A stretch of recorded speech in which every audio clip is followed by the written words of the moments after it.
Imagine that for centuries, the story of Adam and Eve has been told as the definitive beginning of humanity. A man formed from dust, a woman created from his rib, a paradise called Eden, and a forbidden fruit that changed the course of history. This tale has been passed down through generations, shaping religions, cultures, and beliefs. Yet buried beneath layers of time and translation lies a truth far older than the Bible itself. The origin of Adam and Eve stretches beyond Genesis, hidden in ancient Mesopotamian, Ugaritic, and Canaanite texts that predate the biblical account by thousands of years. Clay tablets, unearthed from the ruins of lost civilizations, hold echoes of a forgotten past. These texts tell of a divine garden, a magical tree, a cunning serpent, and the first human, long before the Hebrew scribes wrote the book of Genesis. The Sumerians, Babylonians, and Ugaritic peoples all had stories that mirror the Eden narrative, yet with strikingly different details. The first human known in one text as Adamu was not just a mortal man, but a being connected to the divine. The garden, often placed on a mountain at the edge of the world, was not only a paradise, but also a place of hidden knowledge and power. In the ancient land of Sumer, the myth of Dilmun spoke of a pristine, untouched paradise, where the gods first placed humanity. In this land, sickness, aging, and death did not exist. A sacred tree stood at its center, offering gifts of wisdom and eternal life. The Akkadians and Babylonians spoke of Enki and Ninhursag, a tale of gods creating humans from clay, mixed with divine essence. These early narratives, with their themes of creation, sacred gardens, and divine beings, laid the foundation for what would later become the story of Adam and Eve. The serpent in the Garden of Eden, long portrayed as the embodiment of evil, has its roots in even older legends. The Epic of Gilgamesh, one of the oldest known literary works, describes a hero's journey to find the secret of eternal life. At the story's climax, he obtains a magical plant that grants immortality, only for a serpent to snatch it away. In the Ugaritic texts, a great serpent named Lotan, later transformed into the biblical Leviathan, represents the forces of chaos and knowledge beyond human reach. This serpent was not simply an enemy, but a symbol of ancient wisdom, a being that existed before the order of gods and men. Even the creation of humanity follows an ancient pattern found across multiple civilizations. The Sumerians and Akkadians told of gods forming the first humans from clay, shaping them with divine breath or blood. The Babylonian Atrahasis myth describes how lesser gods, burdened by labor, rebelled against their rulers. To solve this, the high gods fashioned humans from a mixture of clay and the blood of a slain deity, making them both mortal and divine. In the Greek world, Prometheus molded humanity from clay, while the goddess Athena breathed life into them. Across these cultures, the idea of humans being crafted from the earth by divine hands remained a consistent theme. The forbidden fruit, often depicted as an apple, finds its origins in a much older fear of divine knowledge. In Mesopotamian mythology, the hero Adapa was offered food by the gods that would grant him immortality, but he refused, tricked into believing it was poisoned. This moment sealed his fate as a mortal, much like how Adam and Eve's choice in Eden led to their exile. The tree of knowledge in Genesis, which grants understanding rather than eternal life, reflects an ancient struggle between wisdom and obedience. Remember to join our community by subscribing to this channel. The sacred mountain of the gods, found in Ugaritic and Canaanite traditions, may have inspired Eden itself. This holy place, often depicted with rivers flowing from its peak, served as the dwelling of deities and the source of life.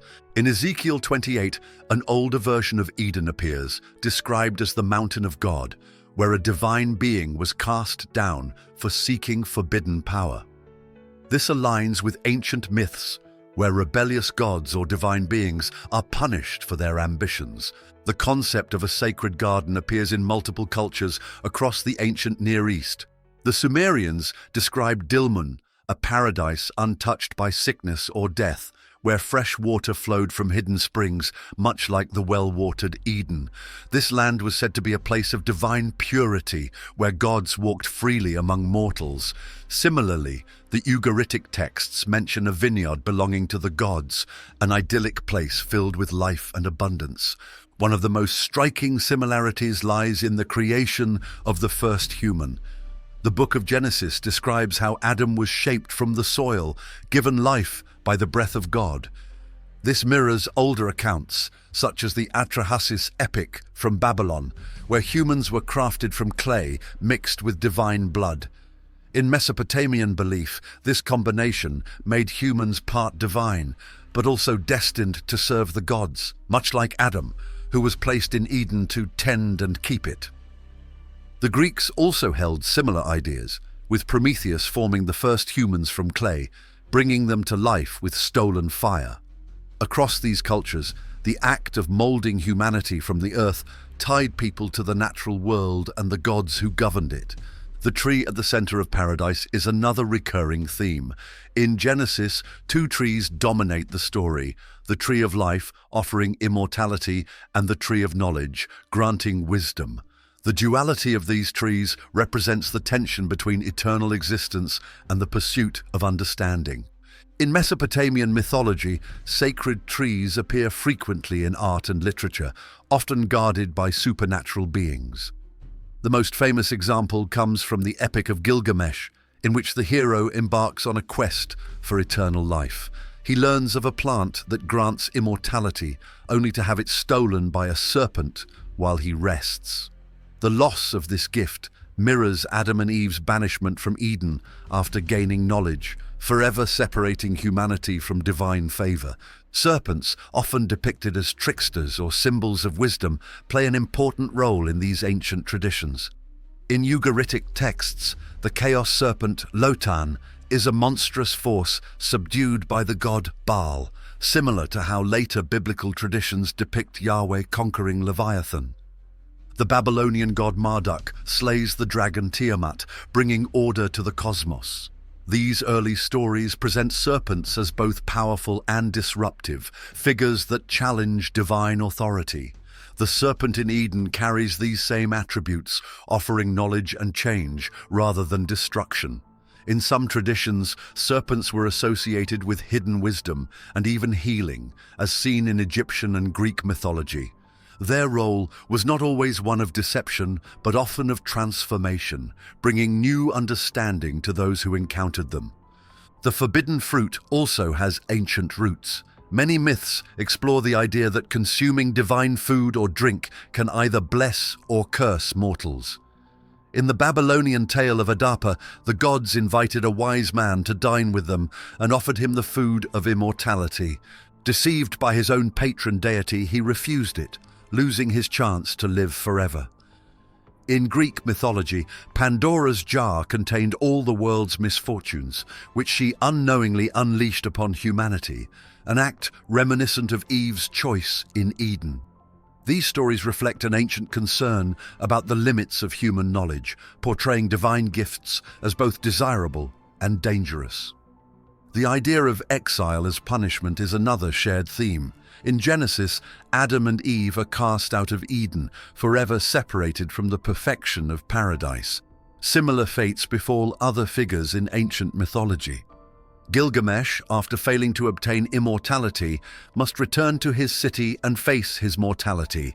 The Ugaritic hero Danael loses his son after divine forces interfere, changing his life forever. These tales emphasize the irreversible consequences of crossing divine boundaries, reinforcing the belief that there is a price to be paid for challenging the natural order. Even the depiction of God in Genesis reflects earlier ideas. While later biblical tradition portrays Yahweh as all-knowing and all-powerful, the Eden story presents a more human-like deity. He walks in the garden, speaks directly to Adam and Eve, and reacts with surprise when they disobey. This aligns with Mesopotamian myths, where gods interact with humans in personal, often flawed ways. In many cases, deities struggle to control the world they create, dealing with rebellious mortals, chaotic forces, and unintended consequences.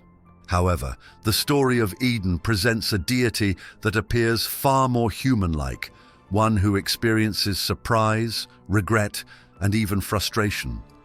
Unlike the distant, untouchable God of later biblical texts, the Yahweh of Genesis interacts directly with his creation, walks through the garden, and reacts emotionally when his plans unravel. This portrayal aligns with older Near Eastern traditions, where deities were powerful yet fallible, struggling to maintain control over their creations. In Genesis, God forms Adam from the ground and breathes life into him, placing him in a carefully cultivated paradise. Yet, almost immediately, issues arise. Despite the perfection of Eden, Adam is lonely, and God, unexpectedly realizing this mistake, attempts to fix the problem by creating animals. When these creatures fail to provide companionship, God forms Eve. This trial-and-error approach reveals a deity adjusting and responding rather than foreseeing all outcomes. This theme of divine miscalculation continues as the story unfolds. The serpent, an independent creature within the garden, introduces a challenge that Yahweh does not prevent. Unlike later Christian interpretations that associate the serpent with Satan, the original text never describes it as an adversary to God. Instead, the serpent simply exists within the divine creation, possessing intelligence and curiosity. When it persuades Eve to eat from the forbidden tree, there is no intervention, no immediate correction, only a reaction after the deed is done. The moment Adam and Eve eat the fruit, their awareness shifts. They become conscious of their nakedness and attempt to cover themselves. Instead of witnessing this transformation instantly, Yahweh appears only later, walking through the garden as if unaware of what has transpired. He calls out, asking Adam where he is, a question that suggests he does not immediately know what has happened. This scene is remarkably different from the later biblical depictions of an omnipresent, all-seeing deity. When Yahweh finally discovers the act of disobedience, his reaction is not calculated or measured but emotional and punitive. He curses the serpent, increases Eve's pain in childbirth, and condemns Adam to toil in hardship. The punishments resemble impulsive judgments rather than carefully designed consequences. In contrast, Mesopotamian deities often punished humans for breaking divine laws, yet they sometimes offered second chances or alternative paths. Are you enjoying the story? Support our channel by clicking the subscribe button. This depiction of a flawed or struggling creator is not unique to Genesis. In Sumerian and Akkadian myths, gods frequently face unexpected challenges in their efforts to shape the world. Even in Greek mythology, divine beings are not infallible. The Titan Prometheus defies Zeus by giving fire to humanity, an act the ruler of the gods did not foresee. Zeus retaliates in anger, punishing both Prometheus and mankind.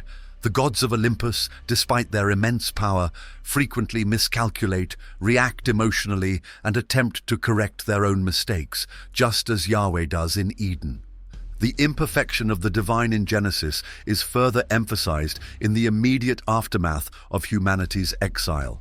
Yahweh, realizing that Adam and Eve might now reach for the tree of life and become immortal, acts out of fear.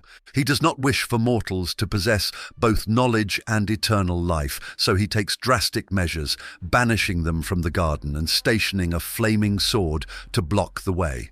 This response is not one of supreme confidence, but of concern over maintaining control. The idea that humans could obtain divine traits without permission was a deep-seated fear in many ancient myths, often leading to catastrophic consequences. Adam and Eve is one of the most famous biblical stories, but Jewish mysticism makes it much more complex and mysterious. In Midrash, ancient Jewish commentaries, and Kabbalah, Jewish mysticism, Adam and Eve's creation, their roles, and their transformations are filled with deep symbolic meanings. These interpretations reveal hidden aspects of the story, including the existence of Lilith, Adam's first wife, and the belief that Adam was once a being of pure light before his fall. In traditional biblical texts, Eve is presented as the first woman, created from Adam's rib. However, in some Jewish traditions, particularly in midrashic and mystical texts, there is another woman before Eve, Lilith. According to the Alphabet of Ben Sira, an ancient Jewish text written between the 8th and 10th centuries CE, Lilith was created at the same time as Adam, from the same earth or clay. Unlike Eve, who was made from Adam's rib to be his companion, Lilith was his equal in creation. Because of this, she refused to be subordinate to Adam. Lilith demanded equality in their relationship. When Adam insisted that he should have dominance over her, she rejected him and fled to the Red Sea, a place believed to be inhabited by spirits and demons. God sent 3 angels, Senoi, Sansanoi, and Samangelof, to bring her back, but Lilith refused. Consequently, she underwent a transformation into a nocturnal demon, symbolizing rebellion, independence, and untamed feminine power. Over time, Jewish folklore depicted Lilith as a dangerous being associated with miscarriages, crib deaths, and attacks on newborns. To protect children from her, amulets with the names of the 3 angels were often placed in homes. In later Kabbalistic traditions, she was seen as a seductive demon, sometimes appearing in dreams or myths, as the mother of evil spirits. Because she refused to submit, God decided that Adam needed a different kind of partner, one who would be more connected to him and less likely to challenge his authority. This led to the creation of Eve, formed from Adam's own body. Since Eve came from Adam rather than being created separately, she was considered more naturally connected to him and more likely to remain by his side. In Kabbalah, a mystical branch of Judaism, Adam's story takes on a much deeper meaning than just the first man made of flesh. Some interpretations, especially from the Zohar, the foundational text of Kabbalah, describe Adam as a spiritual being before his fall. Before the original sin, Adam is said to have possessed a light body, a divine luminous form that was not yet bound to the physical world. In this state, he was more like an angel than a human, radiating divine energy and spiritual power. He did not experience hunger, pain, or mortality. The moment Adam and Eve ate from the tree of knowledge, their entire existence changed. The sin introduced limitations into their being, and as a result, Adam lost his luminous form and was transformed into a being of flesh and blood. This shift from spirit to matter mirrors the Kabbalistic idea that sin separates humanity from divine light, trapping the soul in the physical world. Some mystical teachings also say that before his fall, Adam's soul contained all human souls, meaning that all of humanity existed within him in a unified spiritual form. When he sinned, his soul shattered into countless pieces, and those fragments became the individual souls of all future generations. This concept is deeply tied to Tikkun Olam, the mystical idea that humanity's role is to repair the world and restore divine harmony. Every good deed and act of kindness helps rebuild the lost light of Adam, bringing people closer to their original divine nature. The story of Adam and Eve has shaped human history, influencing religious traditions, philosophical thought, and cultural beliefs for thousands of years. But beneath the surface of this well-known tale lies a far deeper and more complex reality, one that connects to ancient myths, mystical traditions, and the eternal struggle between divine authority and human free will. Through Midrash, Kabbalah, and comparative mythology, we uncover layers of meaning that go beyond a simple story of creation and disobedience. The idea of Adam and Eve as the first humans takes on new dimensions when we consider Lilith, the rebellious first wife who represents independence and defiance. In contrast, Eve's creation from Adam's own body symbolizes a more submissive and spiritually linked partner, ensuring harmony within divine order. These two figures, though opposites, both reflect aspects of human nature, the desire for autonomy and the longing for connection. The mystical teachings of Kabbalah reveal that Adam was originally a being of divine light, a spiritual entity far removed from the material world. Only after the fateful decision to eat from the tree of knowledge did he lose his luminous form, becoming bound to the physical world with all its limitations, pain, mortality, and struggle. This transformation was not just a punishment, but a dramatic shift in existence, reflecting a universal theme in mythologies across civilizations: the transition from perfection to imperfection, from a state of divine closeness to one of separation and longing. One of the most profound aspects of the Eden story is its connection to the ancient battle between structure and disorder, obedience and rebellion, knowledge and ignorance. Many cultures told myths of gods trying to establish order in a world full of unpredictable forces. The Babylonian Enuma Elish describes how the god Marduk defeats the chaos dragon Tiamat, splitting her body to create the heavens and the earth. The Ugaritic texts tell of Baal battling Lotan, a monstrous serpent that represents disorder. In the Eden story, Yahweh creates a world of perfect balance, but the serpent introduces an element that disrupts it. This figure, often misunderstood as merely evil, actually represents a force that challenges divine control, pushing humanity toward self-awareness and transformation. In many ancient traditions, serpents were not always symbols of deception. They were guardians of wisdom, protectors of sacred knowledge. The serpent in Eden, rather than being a villain, could be seen as an agent of change, setting the course of human history into motion. The moment Adam and Eve eat the fruit, they become aware of their mortality, their choices, and their own power. They step outside of the divine framework that was designed for them, gaining free will and responsibility. Yet, this very act of defiance results in exile, mirroring the belief that knowledge comes at a cost. If you're enjoying this journey, click the Super Thanks button. Your support helps me continue uncovering ancient mysteries, hidden histories, and forgotten legends. The themes within the Adam and Eve story, loss of innocence, the burden of knowledge, the search for redemption, are not exclusive to the Bible. They appear in countless myths and legends across time and cultures. The Greek story of Pandora, who unleashes suffering into the world by opening a forbidden jar, follows a similar pattern. The Epic of Gilgamesh, one of the oldest recorded narratives, tells of a man who seeks eternal life, only to have his chance stolen by a serpent. The repetition of these ideas across different civilizations suggests something profound. These stories were not simply invented once. They evolved, adapted, and were reshaped to fit different societies. The biblical version of Eden is part of this vast tapestry of human storytelling, a version that was carefully crafted to reflect the unique beliefs of ancient Israel. But the deeper meanings remain universal. The desire to return to paradise, to regain lost perfection, and to understand the nature of good and evil is something that has driven humanity for millennia. Kabbalistic teachings suggest that the fall of Adam was not just about disobedience, it was part of a larger journey towards spiritual growth. Some traditions even propose that the ultimate goal of human existence is to restore the divine light that was lost, slowly working toward redemption, a concept known as tikkun olam, or repairing the world.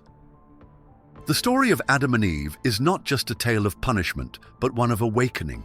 It is a story about the cost of knowledge, the consequences of choice, and the endless struggle between obedience and self-discovery. Every civilization has wrestled with these ideas in different ways, and each interpretation offers a new lens through which to view one of humanity's oldest and most enduring stories. Thanks for watching. Join our community by subscribing to this channel until the next video.